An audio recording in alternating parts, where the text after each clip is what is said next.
வீரவெறி பிடித்த 1000 ராட்சத சிங்கங்களை வெல்ல முடியுமா? இல்லை, அவைகளின் கோர பற்களுக்கும் தீராத பசிக்கும் தான் நீ தப்ப முடியுமா?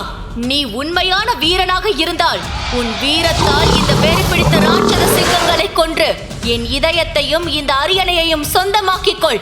இல்லை, நீ ஒரு கோழை என உன் தோல்வியை ஒப்புக்கொண்டு இப்போதே இந்த மைதானத்திலேயே உன் உயிரை விட்டுவிடு என்று ருக்மிணி அவனை பார்த்து ஏளனமாக கூற, ராஜசபை மக்கள் எல்லோரும் ஆக்ரோஷமாக அபிமன்யுவை பார்த்து கத்தத் தொடங்கினர்.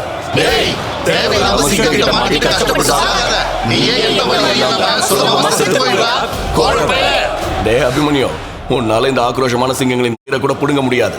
இங்கிருந்து ஓடிவிடு, அதுதான் உனக்கு நல்லது என்று மொத்த கூட்டமும் அவனை வார்த்தைகளால் அவமானப்படுத்த, அப்போது அபிமன்யு கம்பீரமாக கத்தினான். முழு வீடியோவை பாக்கெட் FM தமிழ் யூடியூப் சேனலில் கண்டு மகிழுங்கள்.